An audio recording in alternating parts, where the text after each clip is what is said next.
Hello everyone. There are different branches of stylistics such as formalist stylistics, functional stylistics, pragmatic stylistics, cognitive stylistics, corpus stylistics, feminist stylistics, and so on.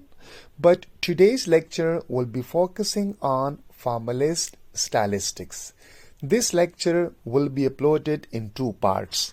In part first, we will have a detailed discussion on formalist stylistics, while in the second part, we will be doing formalist stylistic analysis of a poem. So let's begin first. What is formalist stylistics? Origin in Russian formalism. So formalist stylistics can be traced back in Russian formalism, or the roots of formalist stylistics can be found in Russian formalism. So it introduces stylistics as the study. Formalist stylistic introduces stylistics as the study of style in language, particularly how language is used in literary text. So formalist stylistics, they see that how the use of language, or they investigate the use of language in a literary text such as poem, novel, drama, etc. So it explains that stylistics examine both literary and non-literary language, focusing on the unique choices an author makes to convey meaning and evoke effects.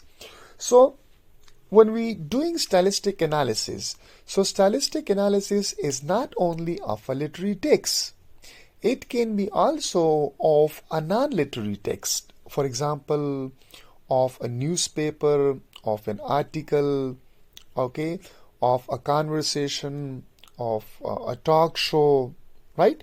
So on the other hand, it can be also, a stylistic analysis can also focus on a literary text, such as any poem, any novel, any short story, any play, right? So you can do stylistic analysis of a literary as well as of a non-literary text.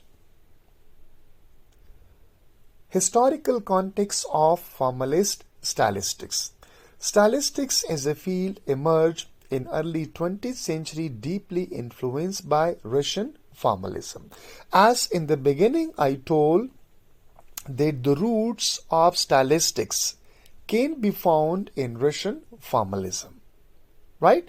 So it emphasizes that Russian formalism sought to understand what makes a text literary by focusing on the language and techniques used. So what do formalists do? Formalists, they focus, right, or they investigate to understand what makes a text literary by focusing on the language and techniques used. So they consider and they understand that it is a language that make a text literary. How a language can make a text literary? Because a literature has a unique way of using language.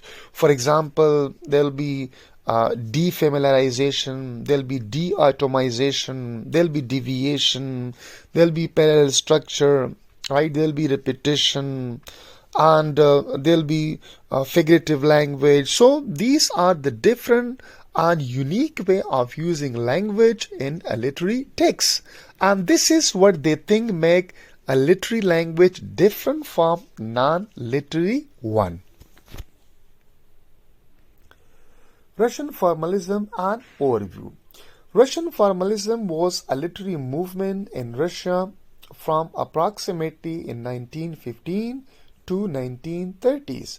So as in the on the previous slide we discussed that the beginning of stylistics, that is in early 20th century.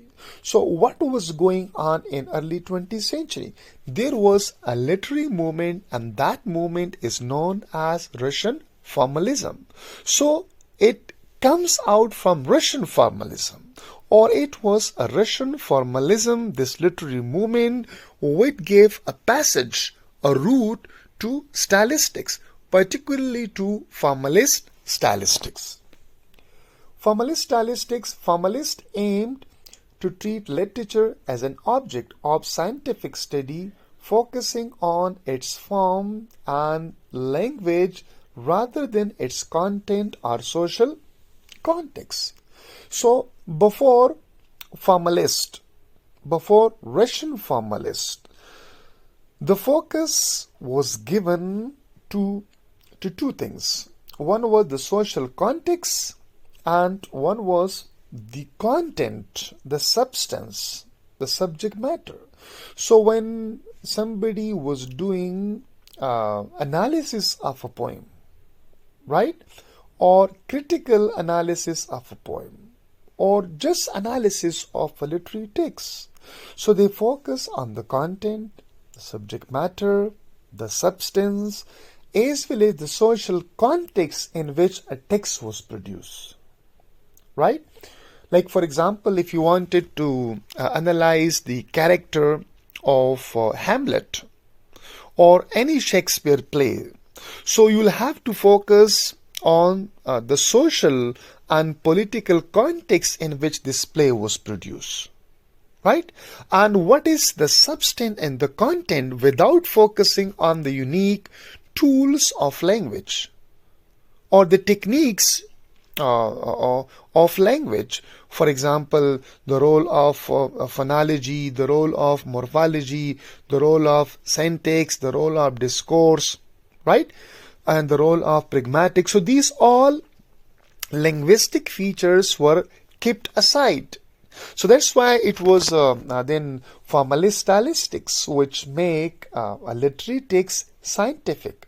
And this was then adaptation from Russian formalism, because it were Russian formalists.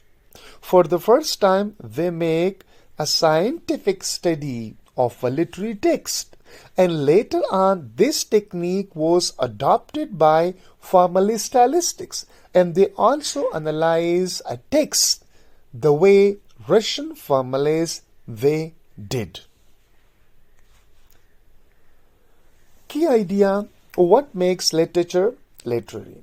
Russian formalist questions the essential nature of literature, asking what makes a piece of writing literary.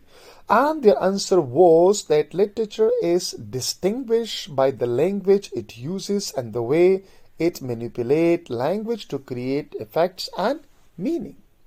So first they ask question that what makes a text literary, and then they answer that what makes a text literary, that is the unique way of using language, right?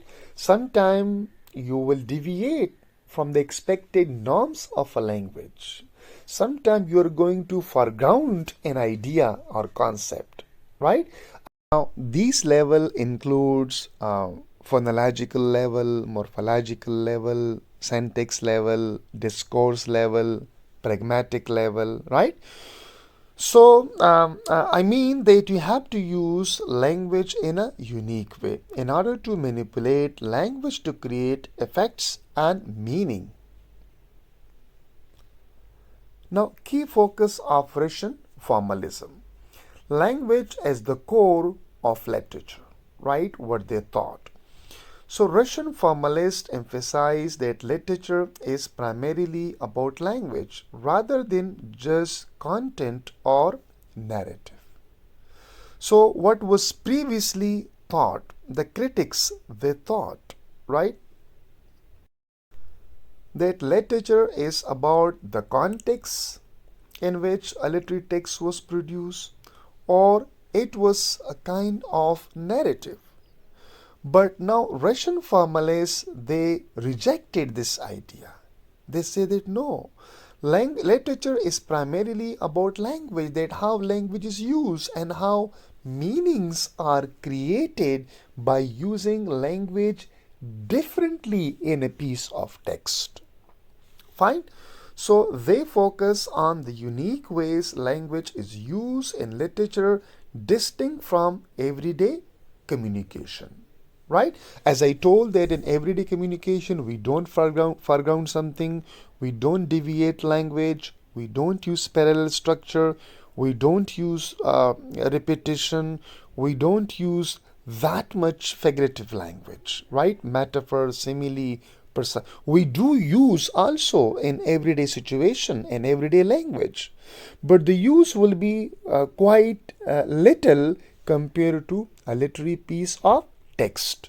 And even if you're using in everyday life situation such kind of techniques or tools in language, so that is because of a literary language. And then we tell someone, okay, that the language you are using, that is poetic, right?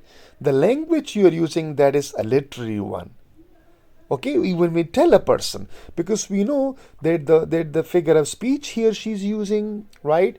Or such kind of metaphor, simile the person is using. So we tell him, we want, okay, that this is a poetic language. So we know that the language here she is using, that has been adopted from poetry, from literature. Literary analysis through language. The Russian formalists argue that thorough analysis of a literary language could reveal what sets literature apart from other form of writing. Now, they propose that understanding the language of literature is a key to appreciating its distinctive quality and artistic value. So that is important, okay, what was previously thought that the content and the context, they were important. But now, Russian formalists, they rejected this idea.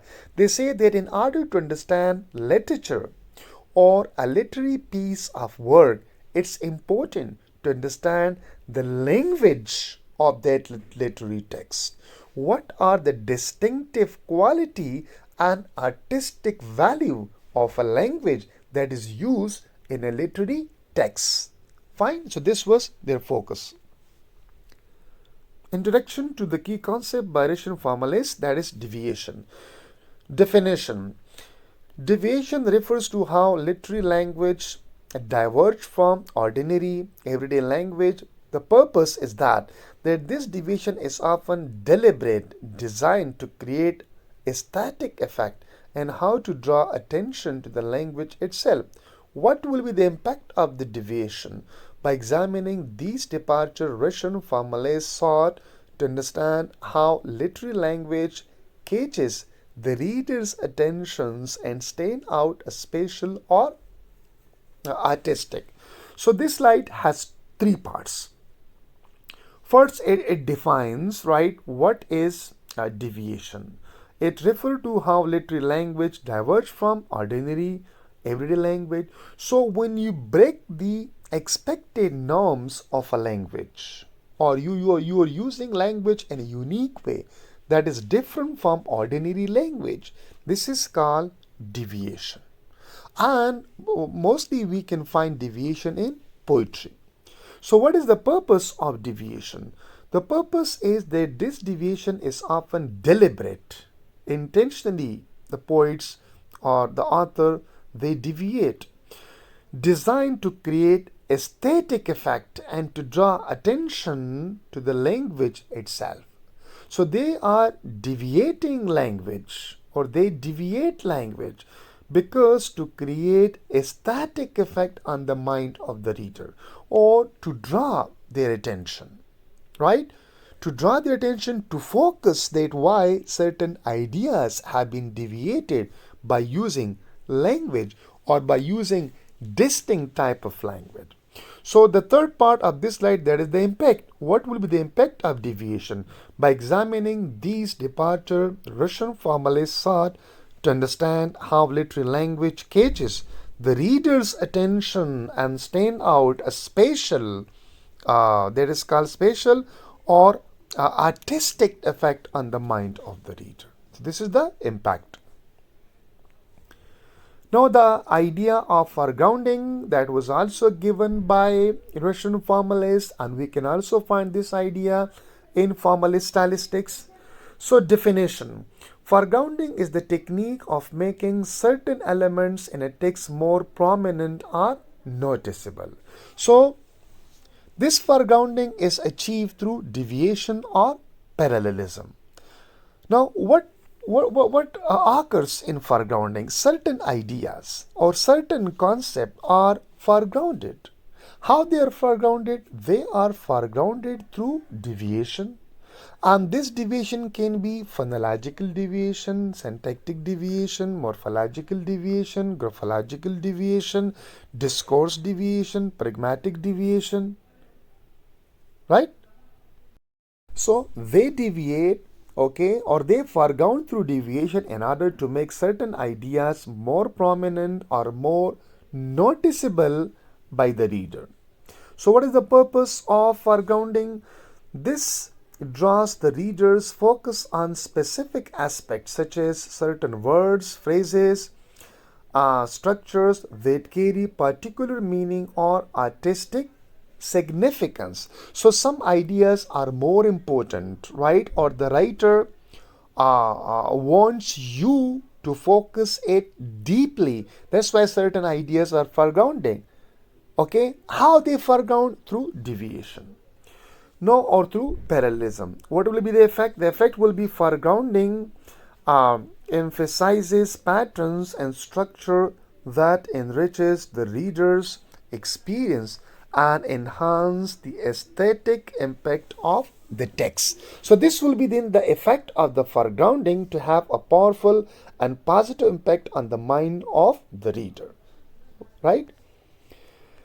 Now, the impact of deviation and foregrounding on stylistics. Now, we are here because these ideas are borrowed from Russian formalism and we can find them in formalist stylistics.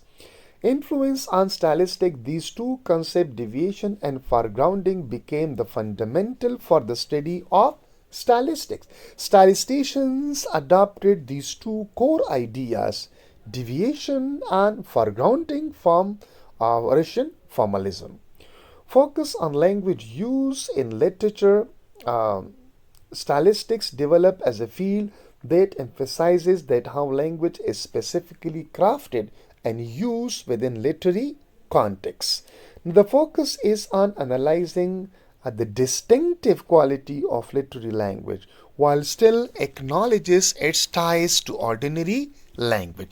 Because whatever we are using in a literary text, if that is a unique way of using language, so it has been taken from ordinary language.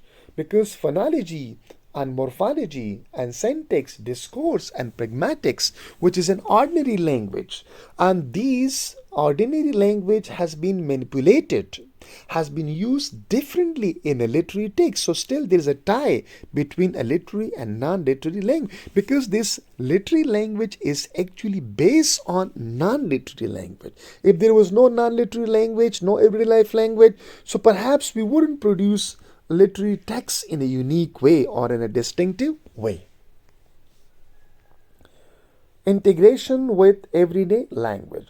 Unlike earlier approaches that may have separated literary language from everyday speech, modern stylistic embraces the continuity between literary and everyday language. This allows for a broader understanding of how stylistic features in literature are rooted in familiar linguistic structure but used in innovative way to create artistic effect. In the past, those critics, they parted from everyday life language, but stylistic it creates a bridge between literary and non-literary language. So they understand that non-literary language is also important. Formalist stylistics and defamiliarization. Focus of formalist stylistic objective. Formalist stylistics examine how writers use language to create a unique effect in literature, literariness of language. This approach highlights the distinctive quality of literary language, often referred to as its literariness. Concept of defamiliarization. What we are already familiar, the writers, they are here to make us unfamiliar with something. So why they are making us unfamiliar or defamiliar when an idea that already we are familiar with, because they want to refresh our mind, or they want to give us a fresh look or perspective of something, right? Because our eyes might uh, might have got bored. Our mind might have got bored by looking, by reading the same linguistic structure over and over from the last 150, 60, 40, 30 years. So they are using, okay, a language in an unfamiliar way. So they are doing what they are defamiliarizing us. Definition. Defamiliarization is a technique where the writer make readers see things in a new or unfamiliar way. Purpose is what? The goal is to break routine perceptions and present ideas in a manner that encourages a fresh perspective. So this is the purpose, okay? There's something we are already familiar and they make us unfamiliar in order to give us a fresh perspective of something. How writers achieve defamiliarization. Use of unusual or unexpected language. Writer employs creative non-standard language choices. This language use can appear uncommon or surprising, prompting readers to pause and reflect. So when you look at, okay, that uncommon way of using language or unexpected use of language, you pause for a while, you stop for a while, and you think, you rethink that why this language is used in such and such way. Then you think, okay, that might be that the writer, the poet want to have some significant idea in these words, right? Or to have a very positive impact on the minds of the reader. Effect on the reader. This technique is intended to slow down the reading process by encountering unfamiliar language. Readers are encouraged to consider deeper meaning and focus on specific aspects of the text. Role of formalist statisticians. Analyzing language structure, formalist stylistics study the structure of language within text. Their analysis focus on identifying specific language choices that produce the effect of defamiliarization. So what a formalist stylistic is doing, they investigate and they identify specific language choices they produced by the writer and the effect of this is defamiliarization. So this, if you're doing formalist stylistic analysis, so you have to investigate what linguistic choices made by the writer. The purpose of analysis, this approach aims to uncover how language makes readers rethink familiar ideas or everyday perspective. Now, formalist stylistics and textual analysis. An approach of formalist stylistician. Primary focus formalist stylistician concentrate on analyzing poetic texts by examining the formal feature of language. An objective, their goal is to understand how language creates impact through its structure and style. Now, just checking the slides. We are here. Techniques in formalist stylistic: deviation, parallelism, and repetition. Introduction to key techniques. Formalist stylistic implies specific techniques to imply important part of a text. Technique discuss deviation, parallelism, and repetition. So these are the techniques which formalist stylistics will focus. They are focusing on deviation, parallelism, and repetition. And through repetition, parallelism, and deviation, the writers, they foreground an idea or concept. Now, the purpose. These techniques are used to highlight certain elements, encouraging readers to interpret the text more deeply. So, where something is deviated through language and the parallel structure is used or repetition, so there will be deep analysis, or deep analysis will be required of that part of the text. Deviation occurs when the expected language rules such as grammar or structure are intentionally broken. So intentionally the writer broke such structures. So Common use in poetry. Poets often use deviation to break conventional language pattern. Effect on the reader what will be what? That this departure from normal language surprises readers and create an effect known as defamiliarization, and defamiliarization make the reader see things in a new way by presenting familiar idea or object in an unfamiliar form. Parallelism. Parallelism is the use of repetitive pattern or structures within the text. Purpose is what? The repetition of structure serve to emphasize certain part of the text. Effect will be what? Effect on the meaning will be what? By creating structural patterns. Parallelism draws attention to the key idea. These repeated patterns enhance meaning and add significance to the text, making these sections stand out more vividly. So, when certain ideas are represented through parallel structure, right, means okay that something is important or significant. That's why that these ideas are presenting in a parallel structure. Repetition. Definition. That repetition is the deliberate use of the same word, phrase or line multiple times in a text. So when you repeat a word again and again, this is called repetition. So repetition, it means though okay that this idea, this concept is very much important. That's why these words are repeated, and sometimes the synonyms are used, sometimes the same expressions are used. This is also called repetition. The purpose is what? Repetition highlights specific word or idea, giving them more importance. Effect on the reader. The techniques encourages the reader to focus closely on the repeated elements. It reinforces key concept and prompting readers to consider their deeper meaning. So when you're doing stylistic analysis, formalist stylistic analysis of a poem, so you have to keep these certain things in your mind. So in the next part of this lecture, we will be doing stylistic analysis of a formalist stylistic analysis of this poem.